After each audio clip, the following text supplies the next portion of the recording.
최근 미국 텍사스주 한 초등학교에서 총기 난사 사건이 벌어져 19명의 어린이가 사망했다는 뉴스가 보도됐습니다. 미국의 총기로 인한 사망자 수는 1년에 4만 명 이상이며 총기 사고가 없는 날이 드뭅니다. 현재 러시아와 우크라이나가 4개월째 전쟁을 치르는 중인데 약 4에서 5만 명 정도가 사망한 것으로 추정된다고 합니다. 미국의 1년 총기 사고 사망자 숫자와 비슷하죠. 매년 다량으로 발생하는 총기 사고에 많은 사상자와 피해가 발생하는 미국은 매우 위험한 국가라는 이미지와 평판을 받고 있습니다. 그렇다면 미국에서 총을 금지하지 않는 이유는 도대체 무엇일까요?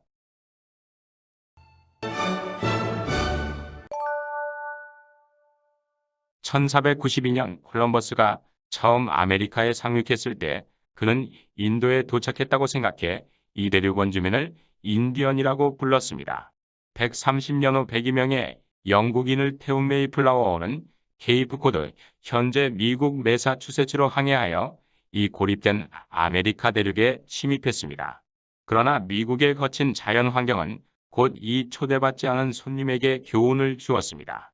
영국 이주민의 거의 절반은 추운 날씨와 식량 부족으로 첫 겨울을 견디지 못했습니다.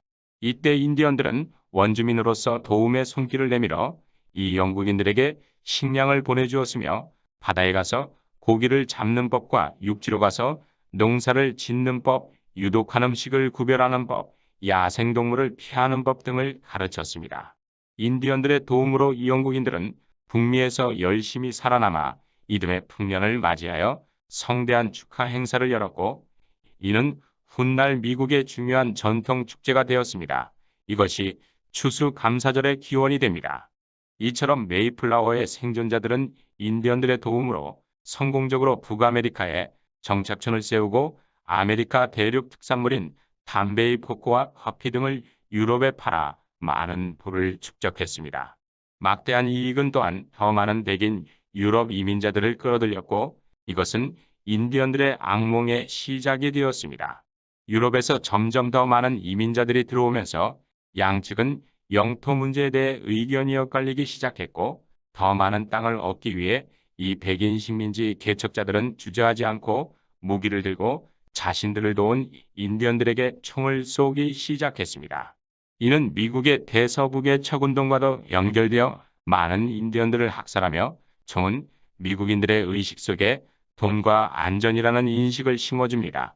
그 당시 미국 지도자의 몇 가지 사례를 보면 미국인들의 인디언 사륙에 대한 관념이 어떠한지 알 수 있습니다. 미국 독립선언서의 초안을 작성한 미국 제3대 대통령인 토마스 제퍼슨은 한때 모든 사람은 평등하게 태어났다고 제안했지만 인디언들에게 있어서는 철저한 불평등자였습니다. 또한 1814년에 미국 제임스 메디슨 정부는 인디언 한 사람을 죽일 때마다 50에서 100달러의 보너스를 받았습니다. 당시 미국 노동자의 평균 일일 임금은 25센트에 불과했지만 말입니다. 미국 초대 대통령인 워싱턴 대륙군 총사령관은 군대의 인디언 보호구역이 모두 파괴될 때까지 평화를 위한 조언에 귀를 기울이지 말라고 지시했습니다. 유명한 미국 장군 셔먼은 죽은 인디언만이 좋은 인디언입니다라고 말할 정도로 인디언들을 학살하는 것은 국가의 정책이었습니다. 이런 인디언 학살에 맞대응한 인디언들의 미국인들에 대한 복수는 군인, 민간인, 노약자를 가리지 않았습니다. 따라서 미국인들은 집집마다 총을 소유하여 자신을 지켜야 했습니다. 당연히 총기는 대중화될 수밖에 없었습니다. 미국의 총기 사용에 대한 대중화는 영국으로부터의 독립전쟁도 한몫을 했습니다. 가혹한 식민지 수탈에 대한 미국의 저항은 영국에 대항해 독립을 원했고 영국 정부와 왕립군의 진압을 2번이나 물리쳤습니다. 그 당시 미국에는 강력한 정부도 군대도 돈도 없었습니다. 영국군은 뉴욕을 점령하고 불태웠고 건설 중인 수도 워싱턴을 점령하고 파괴했습니다. 그러나 미국은 모든 가정에 이미 총이 있었습니다. 강력한 군대는 없었지만 총은 자신을 지키는 생활 필수품이었기에 매우 흔했습니다. 영국 정부와 영국 군대의 저항에 신속하게 무기를 들고 마침내 독립을 쟁취했으며 총을 소유한 대가는 독립이라는 자유였습니다. 나중에 미국 건국자들은 강력한 독재 정부를 제안하고 정부의 권리 확대를 막으며 시민의 권리를 침해하는 저항의 무기로 시민에게 총기 소유를 법제화시킵니다. 미국 수정헌법 제2조에 국민의 무기 소지 및 휴대 권리는 침해되어서는 안 된다고 명시되어 있습니다. 따라서 총기 소유는 합법입니다. 게다가 남북전쟁이 일어나 양측이 서로 총을 가지고 싸워왔습니다. 따라서 미국은 총기 위에서 건설되고 발전되었으며 총기는 거의 미국인의 유전자의 한 부분이 되어 자연스럽게 생활 필수품이 됐다고 말할 수 있습니다.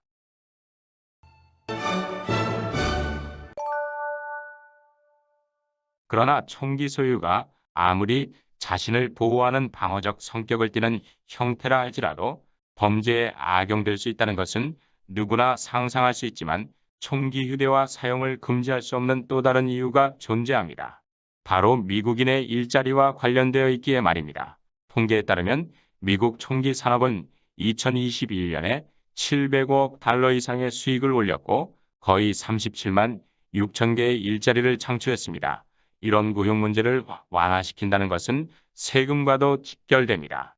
총기 산업은 매년 수십억 달러의 세금을 미국 정부에 지불합니다. 예를 들어 2012년 한 해에만 총기 산업은 미국 경제 전체 생산량의 약 318억 4천만 달러를 기여했으며 세금으로 약 20억 7천만 달러를 납부했습니다. 따라서 대부분의 주에서 이러한 경제 산업과 그에 따른 세금 수익으로 인해 미국에서 총기 금지 정책을 시행하기가 어려운 것입니다. 미국 민간인의 손에 다양한 유형의 총이 거의 4억 개 있다고 추정되는 걸 보면 총으로 인한 경제 파급 효과는 실제로 막대합니다. 결정적인 것은 미국의 총기 문제가 정치인과 연결된 전통이 있다는 것입니다. 미국의 총기협회인 NRA를 예로 들면 미국 역사상 거의 모든 대통령이 이 단체와 관련이 있습니다. 2017년 NRA는 로비 비용으로 최소 410만 달러를 지불했죠. NRA는 매년 더 많은 로비 비용을 사용하고 있습니다. 선거 비용이 많다고 선거에 승리하는 것은 아니지만 큰 차이가 나게 적다면 승리하기는 어렵기 때문입니다. 여기에 더해 미국은 연방제 국가이기 때문에 주마다 총기 관리에 대한 규정이 다릅니다. 총기관리법 개선은 상원과 하원의원 3분의 2 또는 주의회의 3분의 2가 제안하고 주의회의 4분의 3 또는 주헌법 협약의 4분의 3 승인을 받아야 하기 때문입니다. 2021년 9월 텍사스 의원들은 대부분의 주 주민들이 면허를 취득하거나 훈련을 마치지 않고도 공개적으로 총기를 휴대할 수 있도록 허용하는 새로운 총기 지지법을 제정했습니다.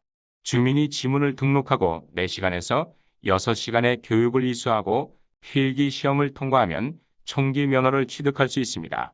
총기 규제법을 제정해도 모자를 판에 말입니다.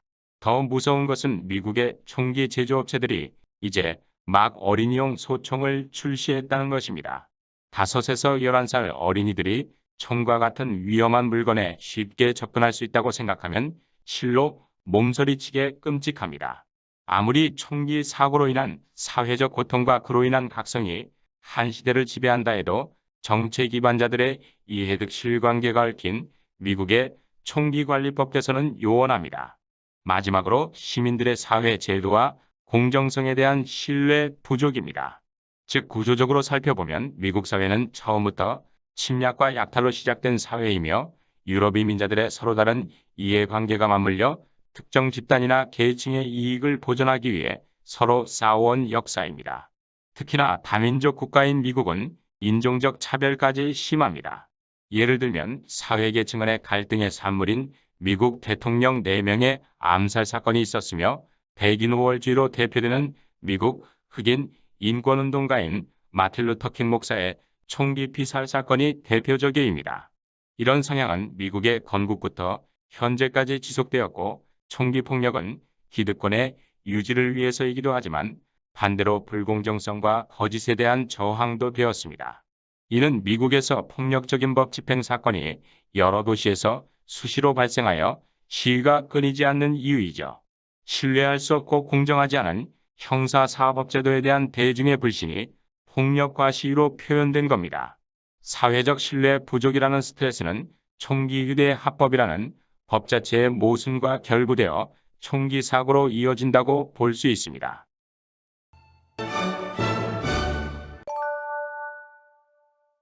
정리해보자면 총기의 자유는 미국인들에게 가장 기본적인 시민권의 상징처럼 보인다는 겁니다.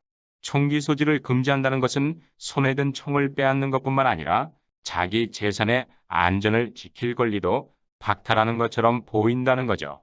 앞서서 말씀드린 역사, 경제, 세금, 정치인들의 이해득 실관계와 사회적 신뢰와 공정성에 확실한 보장이 없는 상황 하에서 미국의 총기 금지는 난제 중에 난제가 된 것입니다.